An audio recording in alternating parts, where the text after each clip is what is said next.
Drama serial गुमा की आने वाली एपिसोड में आप देखेंगे जिलान को खबर मिलती है कि उसके भाई याकूब ने खुदकुशी की कोशिश की है और वो इस वक्त आईसीयू में है। जब वो ये सुनती है तो हवास बाख्ता हो जाती है, फौरन करान के पास जाती है, उसके मुंह पर थप्पड़ मारती है और गुस्से से कहती है, तुम्हारी वजह से मेरा भाई जिंदगी और मौत की जंग लड़ रहा है, तुम चाहते थे कि वो मर जाए और वैसा ही हो रहा है। करान खामोश रहता है, कुछ नहीं बोलता। जिलान का दिल नहीं मान रहा कि याकूब ने खुदकुशी की है। उसे शक होता है कि शायद उसे किसी ने मारने की कोशिश की है। वो याद दिलाती है कि करान ने उसे पहले धमकी दी थी और कुदरत आंटी ने भी याकूब के मरने की बात की थी। कुदरत आंटी गुस्से में आकर कहती है कि हाँ, मैंने कहा था कि वो मर जाए तो अच्छा होगा क्योंकि वो मेरे बेटे का कातिल है। जिलान रोते हुए कहती है कि आपका दिल काला हो गया है। करान नीचे बैठ जाता है, वो खुद भी परेशान है। उसे ये एहसास होता है कि जिलान ने उस पर थप्पड़ भी मारा और वो खुद भी अंदर से टूटा हुआ है। जिलान को लगता है कि सच अभी तक छुपा हुआ है। वो करान से दूर होना चाहती है, उसके साथ नहीं रहना चाहती। करान उसके पीछे जाता है, दरवाजा तोड़कर अंदर दाखिल होता है और जबरदस्ती उसे अपने कमरे में ले आता है। जिलान गुस्से में कहती है कि मैं तुम्हारे साथ एक छत के नीचे नहीं रह सकती। करान उसे यकीन दिलाने की कोशिश करता है कि मैंने या मेरी फैमिली ने तुम्हारे भाई को कुछ नहीं कहा। अगर हम कातिल होते तो कब के उसे मरवा चुके होते। वो जेल में किसी दुश्मन से उलझ गया होगा।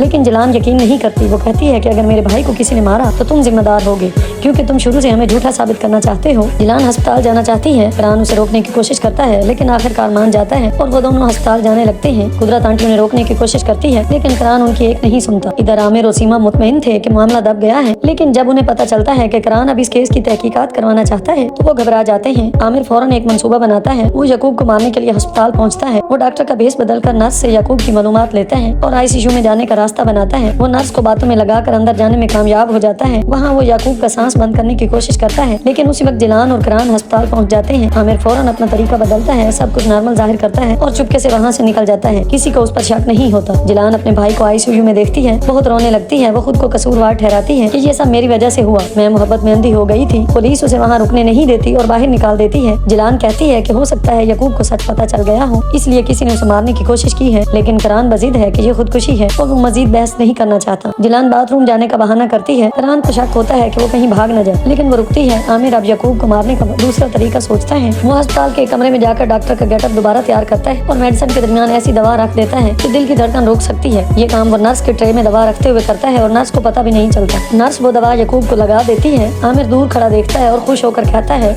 गुड बाय मिस्टर याकूब। इसके बाद वो सीमा को कॉल करके खुशखबरी देता है। इस बार किसी को हाथ भी नहीं लगाया और काम साफ हो गया। इसी दौरान डॉक्टर जिलान को बताते हैं कि याकूब की हालत बेहतर हो रही है और वो जल्द आंखें खोल सकता है। ये सुनकर जिलान को कुछ सुकून मिलता है, लेकिन आमिर और ज्यादा परेशान हो जाता है। अब वो पक्का इरादा कर लेता है कि अगली बार याकूब को जरूर मार देगा। दूसरी तरफ करान और जिलान एक दूसरे के सामने बैठे होते हैं। करान कहता है कि काश हम कभी न मिलते, शायद ये सब ना होता। जिलान कहती है कि मैं उस वक्त का इंतजार कर रही हूँ जब सच पता चलेगा और मेरे भाई की बेगुनाही साबित होगी। उसी वक्त नर्स शोर मचाती है क्योंकि याकूब की हालत एकदम बिगड़ने लगती है। डॉक्टर फौरन आईसीयू की तरफ भागते हैं। जिलान घबरा जाती है, रोने लगती है। वो अंदर जाना चाहती है लेकिन करान उसे रोक लेता है और दिलासा देता है। जिलान यही सोचती है कि मेरे भाई ने किसी के साथ बुरा नहीं किया, फिर उसके साथ ऐसा क्यों हो रहा है।